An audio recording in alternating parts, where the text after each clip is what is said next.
quisiera pasar ahora al tema de la relación de la educación con el Estado.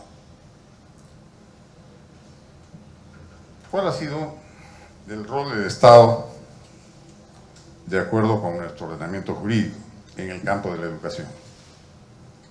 Quisiera referirme un poco antes a la evolución histórica del papel del Estado.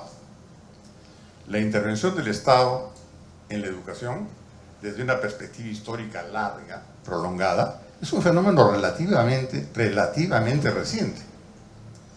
Podríamos identificar el nacimiento o aparición de la responsabilidad educativa del Estado con el Estado moderno, nacido al calor de la Revolución Francesa, con la República creada a partir de esa revolución.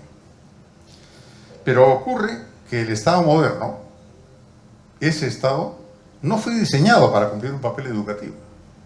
Fue diseñado para gobernar, para tomar las decisiones públicas que afectan a toda la sociedad y no solamente al quehacer educativo.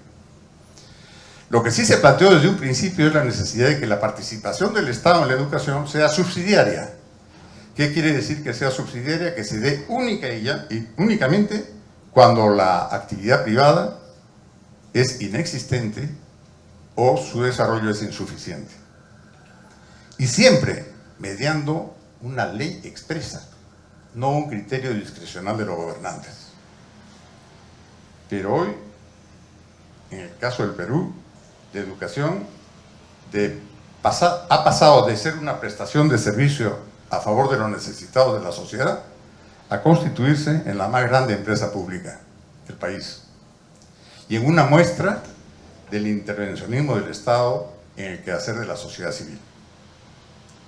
Sin posibilidades de contar con personal calificado, sin posibilidades de contar con recursos suficientes para hacerlo con calidad, sin disponer de la tecnología requerida para prestar el servicio en condiciones dignas, sin leyes y reglas que permitan un manejo eficiente de sus recursos y sin la capacidad de conseguir nuevos ingresos para ello.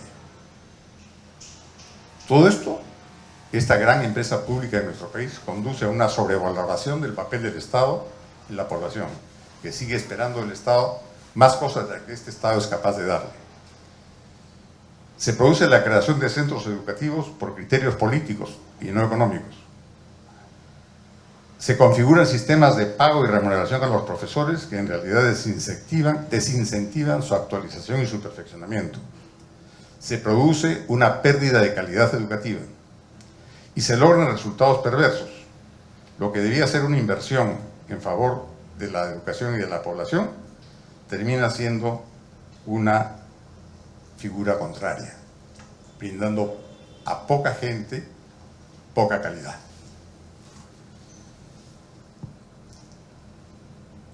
Y hemos llegado al punto en que llegó un momento en que se planteó el principio de una subsidiariedad invertida. Esto es, se daba cabida a la iniciativa privada en la educación cuando el Estado no sea capaz de cubrir sus propias deficiencias. Esta es la inversión completa de los términos. Pero lo más grave es que se produce una disminución en el concepto de ciudadanía. Se fortalece el concepto de los ciudadanos concebidos, estimados y entendidos y tratados como súbditos en lugar de ser soberanos. Y se da una devaluación de los derechos ciudadanos gracias a la sobreregulación, a la vigencia de organismos supervisores recargados y al avance del intervencionismo estatal en la sociedad.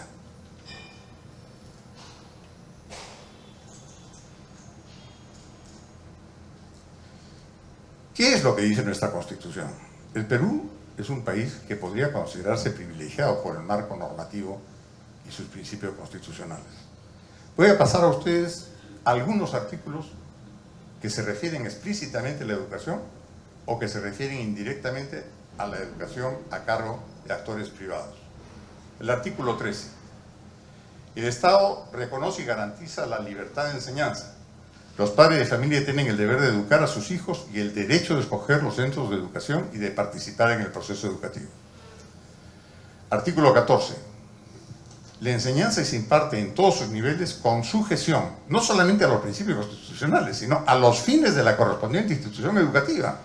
Esto es un reconocimiento al valor de la iniciativa privada y no suele ser aquilatado en todo su valor. Artículo 15. Toda persona, ya lo dijimos, natural o jurídica, tiene el derecho de promover y conducir instituciones educativas y de transferir la propiedad de estas conforme a ley. Artículo 17. Con el fin de garantizar la mayor pluralidad de la oferta educativa a favor de quienes no pueden sufragar su educación, la ley fija el modo de subvencionar la educación privada en cualquiera de sus modalidades, incluyendo la comunal y la cooperativa. Artículo 58. En una frase tan breve se puede decir tanto: la iniciativa privada es libre. Se ejerce en una economía social de mercado. Artículo 59. El Estado estimula la creación de la riqueza y garantiza la libertad de trabajo y la libertad de empresa, comercio e industria.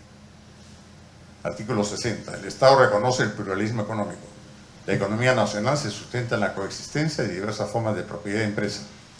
Solo autorizado por ley expresa, el Estado puede realizar subsidiariamente actividad empresarial directa o indirecta por razón de alto interés público o de manifiesta conveniencia nacional.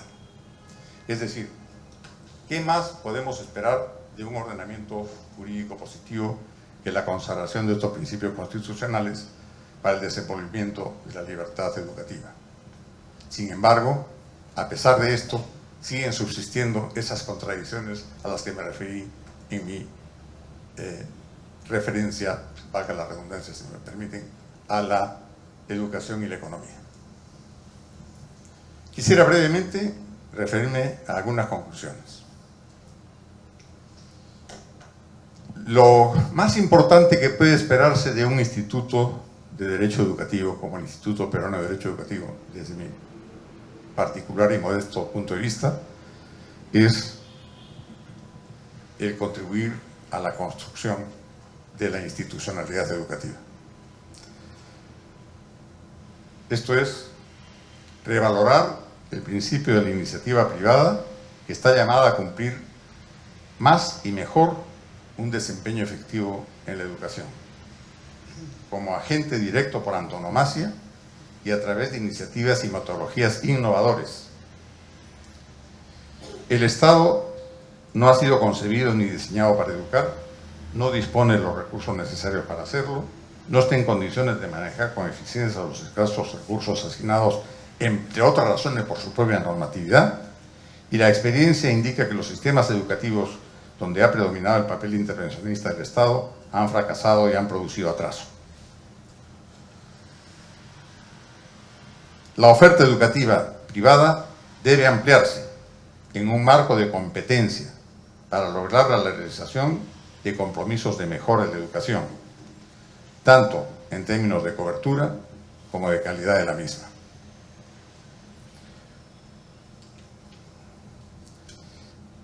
Debe haber una participación creciente de la iniciativa privada en la educación con notas que le son propios: la libertad, la propiedad, los mecanismos de mercado, la competencia y la eficiencia. Y debe recuperarse el foco de la educación como derecho subjetivo, motor y centro del derecho educativo, y también como servicio privado. La calificación de la educación como servicio público ha pasado un poco de contrabando en la formulación positiva de la Ley General de Educación. Sin embargo, hay que reivindicar el principio de que la educación es un derecho y un servicio eminentemente privado, derivado del individuo y de los intereses personales y familiares, y que debe ser ejercido a través de la iniciativa privada, donde ni la sociedad ni los ciudadanos pueden abdicar, puesto que se trata de una materia que tiene una relación íntima con la soberanía personal. Y finalmente, el último punto: superación de los desafíos. El Instituto Peruano de Derecho Educativo debe superar varios desafíos, como todos los institutos dedicados a ello. Debe estimular y contagiar una actitud de apertura, debe contribuir a la flexibilización de los criterios tradicionales y de los viejos paradigmas, debe buscar y perseguir la innovación y no la congelación. Debe preocuparse permanentemente de sintonizar con las exigencias del tiempo, cobrar conciencia de su sentido histórico. Debe mirar al pasado, no debe mirar al pasado ni siquiera al presente, debe mirar al futuro. Debe recuperar el sentido de urgencia, porque los plazos en el mundo de hoy se miden por días, horas y minutos, y no, como decía un profesor americano, de acuerdo con las escalas de decisión en las universidades que son más bien propios de las eras glaciales. Y debe tener la capacidad de adecuarse a los cambios, en lugar de reforzar un modelo de resistencia a los cambios. Dicho esto, me dirijo a los responsables del Instituto Peruano de Derecho Educativo. Mi deseo para ustedes no es ahorrarles batallas. La vida es lucha y las batallas hay que librarlas, no rehuir de las batallas. Mi verdadero deseo es que ustedes obtengan todas las victorias.